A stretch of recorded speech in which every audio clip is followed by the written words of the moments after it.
नमस्कार मित्रांनो. आजच्या आजच्या या भागामध्ये आपण पाहणार आहोत एका बापानेच आपल्या पोटच्या मुलाला म्हणजेच काळजाच्या तुकडाला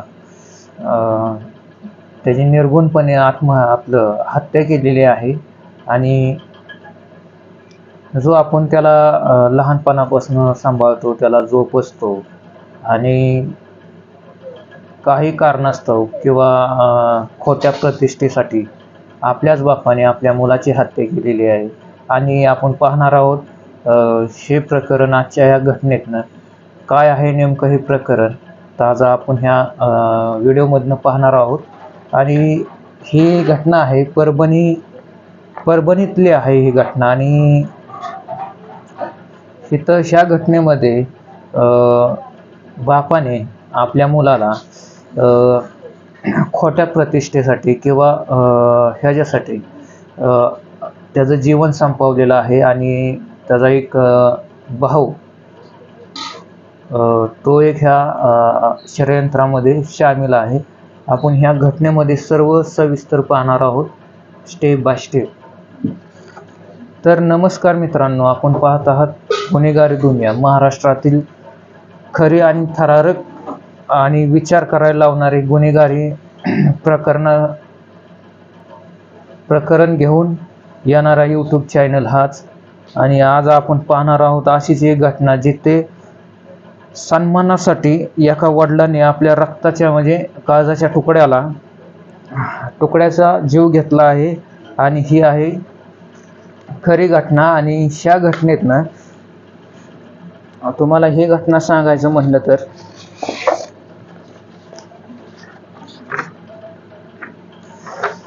आणि ही परभणी जिल्ह्यातील एक प्रेमविवाह आणि ही सूडसाड म्हणजे आणि तरुण आणि त्याचे क्रूर अंत अशी आहे ही घटना. आणि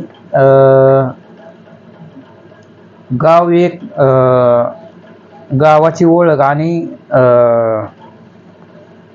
ही घटना घडली आहे परभणी जिल्ह्यातील पिंपरी देशमुख नावाच्या गावात. आणि एक छोटं आणि शांत हे गाव, एक छोटं आणि शांत गाव आहे. पण 10 जून 2024 या दिवशी हे गाव अचानक चर्चेत आलं, कारण त्या दिवशी एका पित्यानेच आपल्या मुलाचा खून केलेला आहे. आणि त्या पित्याचं नाव आहे महादेव अवकाळे, वय 50. मुलाचं नाव आहे गोविंद महादेव अवकाळे, वय 25. आणि लहान भाऊ आहे व्यंकटेश अवकाळे, वय 23. हे असं पात्रांची नावं आहेत. महादेव अवकाळे हे गावात प्रतिष्ठित शेतकरी आणि पारंपरिक विचारसरणीचे आणि घरात कठोर शिस्त होती. गोविंद मात्र थोडा वेगळ्या विचाराचा मुलगा होता. आणि त्याने शिक्षण बाहेर घेतलं, बाहेरगावी स्वतःचेच करिअर आयुष्य घडवण्याचा तो विचार करत होता. आणि त्याने तसंच केलेलं आहे. आणि तो पुणे येथे शिक्षणासाठी आणि नोकरीसाठी तिथंच त्याने शिक्षण पूर्ण केलं. आणि शिक्षण पूर्ण केल्यानंतर नोकरी तिथंच जॉईन झाला आणि चांगला पगार, चांगल्या पदावर देखील लागला प्रायव्हेट कंपनीत. आणि असं असताना तिथं एका मुलीशी त्याच्या ओळख झाली. आणि ती ओळख प्रेमात बदलली. आणि गोविंद यांनी पुण्याजवळ शिक्रापूर येथील एका खाजगी कंपनीत काम करत होता. आणि तिथेच त्याची भेट झाली एका मुलीशी. तिच्यावर त्याने मनापासून प्रेम केलं होतं. आणि काही महिन्यांनी ती ओळख दोघांनी आळंदी येथे जाऊन लग्नाच्या आणि प्रेमविवाह केलं. आणि गोविंदने ही घटना म्हणजे जे लग्न केले ते घरच्यांच्या संमतीशिवाय केलं होतं. हीच संपूर्ण संकटाचा मूळ ठरला. म्हणजे जो गोविंदवर होतं त्यांनी घरच्यांचा न विचार घेता किंवा घरच्यांना न सांगता त्यांनी शे विचार केला आणि त्यांनी दोघांनी लग्न केलं. आणि घरात वडील आणि भावांना या लग्नाचा तीव्र विरोध केलेला आहे. आणि गोविंदच्या पत्नीला म्हणजे गोविंदचे वडील, दीर, त्यांनी गोविंदच्या पत्नीचा अनेकदा अपमान केला आणि तिने तो सहन देखील केलेला आहे. आणि तसं असताना देखील वडिलांचा राग आणि गावातील प्रतिष्ठा, महादेव अवकाळे यांनी गावात लोक काय म्हणतील आणि यांची चिंता सतत सतवत होती. आणि त्यांचे मत, गोविंदनी घरची प्रतिष्ठा रेंगलेली आहे, त्यांनी पायदळी तोडवलेली आहे. त्यांच्या मनात हेच वारंवार खटके उडत होते. समाजात तोंड दाखवायला आपल्याला जागा नाही, लाज वाटते, असं त्यांच्या भावना अशा म्हणजे मनात त्यांचा विचार करत होतं.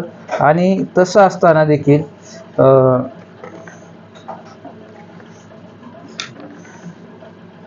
कुटुंबातील वाद वाढू लागला आणि गोविंद आणि त्याची पत्नी पुण्याला परत गेले. तिथंच त्यांनी परत एकदा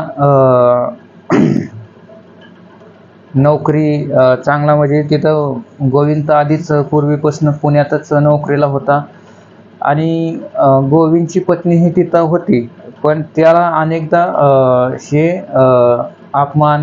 अपमानजनक शब्द हे वारंवार सहन करावे लागले. आणि तिने आपल्या नवऱ्यासाठी किंवा ते सहन देखील केले.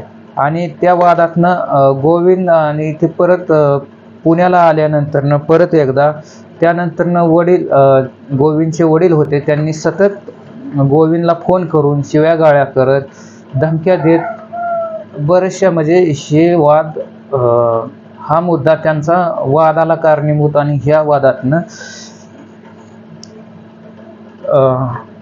10 जून 2024 महादेव अवकाळे यांनी गोविंदला सांगितले की एकदा गावाकडं म्हणजे गावाकडे ये, मला तुझ्या संग काहीतरी बोलायचं आहे. आणि गोविंदच्या पत्नीने ह्याला विरोध केला. तिने स्पष्ट सांगितले की हे लोक तुला काहीतरी करतील. पण गोविंदने आपल्या पत्नीला समजावले की काहीतरी त्यांना सांगायचं असेल किंवा त्यांना आपल्याला ॲक्सेप्ट करायचं असेल, तर म्हणून त्यांनी बोलावलं असेल. त्यासाठी गोविंद पत्नीला समजून तिथून आपल्या वडिलांचा आदर करत गोविंद पण आपल्या गावी गेलेला आहे. आणि कारण तो अजून वडिलांचा आदर करत होता म्हणून तो तिथं आपल्या गावी गेलेला आहे. आणि तो तिथं गोविंद तिथं गेल्यानंतरनं तो गेला पण परत आलाच नाही. असं ह्या घटनेतनं म्हणजे गोविंदच्या मंडळीने स्टेटमेंट दिलेलं आहे की गोविंद पुण्यातनं परत गेला तर तो परत आलाच नाही. आणि त्यातून पिंपरी देशमुख या शेताजवळ गोविंदच्या वडिलांची जी शेती होती तिथं गोविंद तिथं गेला. आणि तिथं त्यांचे बोलणं चालणं चालू झालं. आणि वडील महादेव आणि भाऊ व्यंकटेश हे देखील तिथं पोचले होते. आणि तिथे त्यांचं थोडंसं आधी बोलणं चालू झालं, त्यातून वाद वाढायला सुरुवात झाली. आणि वाद सुरू झाले की गोविंद म्हणत होता की मी काही चुकी केलेली नाही, मी प्रेम केलंय, मी काही चुकी केलेली नाही.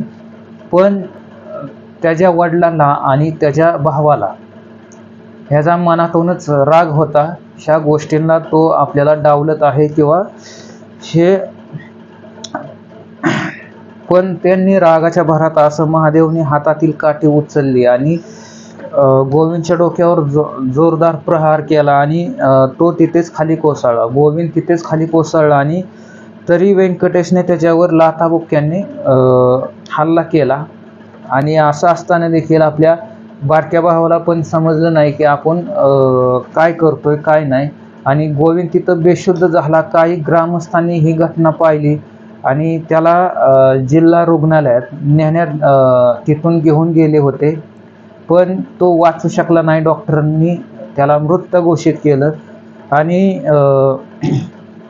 पोलिसांनीही तात्काळ गुन्हा नोंदवला आहे. महादेव आणि व्यंकटेश यांना अटक केली. त्यांच्यावर IPC कलम 302 हत्येचा गुन्हा आणि अन्य कलमांनी गुन्हा दाखल झाला आहे. पोलीस निरीक्षक राठोड यांच्या मार्गदर्शनाखाली तपास सुरू झाला. गावात मोठा तणाव निर्माण झाला होता. गोविंदचा अंतिम संस्कार पत्नीनेच केले आणि नंतरनं ते गाव सोडून गेले. आता मित्रांनो, ह्या घटनेतनं असं पाहायला मिळतंय की आपल्या खोट्या प्रतिष्ठेसाठी आपण पोटच्या मुलाला यमलोकी धाडलेलं आहे. आता ह्यातून तुम्हाला घ्यायचंय काय आणि भावनिक विचार करायचा आहे काय? हा खून फक्त माणसाचाच नव्हता, तो एका नात्याचा आणि एका स्वप्नांचा आणि एका नव्या सुरुवातीचा खून होता. आणि एका वडिलांनी ज्यांनी जन्म दिला त्याने जीव घेतला, कारण समाज काय म्हणेल ह्या भीतीपोटी किंवा खोट्या प्रतिष्ठेसाठी आपल्याच वडिलांनी आपल्याच काळजाच्या तुकडाचा जीव घेतलेला आहे. त्याला यमलोकी धाडलेला आहे. आणि प्रेमविवाह, आणि आता तुम्हाला सांगायचं म्हणजे प्रेमविवाह अजून अनेक ठिकाणी स्वीकारले जात नाहीत. आणि घरातील प्रतिष्ठित जातीचा, अभिमानाचा, आणि असं बघितलं तर हेच अशा क्रूर घटना म्हणजे जे वाईट विकृती तुमच्यात की जातपात, प्रेमविवाह, खोटी प्रतिष्ठा, अशा विकृतीची लोक अशी क्रूर घटनांना जन्म देतात. आणि ह्या घटनेतनं तुम्हाला घ्यायचंय काय हे सविस्तर तुम्ही समजून घ्या मित्रांनो. आणि गोविंद गेला, पण एकच प्रश्न निर्माण होतो, मागे राहिला. आणि जर बापाने आपल्या रागावर, अहंकारावर नियंत्रण ठेवलं असतं तर गोविंद आज जिवंत असता. आणि आपण एक समाज म्हणून काय शिकतो या घटनेतनं, की हा संवाद हवा, संस्कृती हवी, आणि सर्वात महत्त्वाचे प्रेम, आदर हवे. आणि ह्या घटनेतनं तुम्हाला हे शिकायला मिळतं की तुम्ही अहंकार केला की तुमचा अहंकार तुटायला वेळ लागत नाही.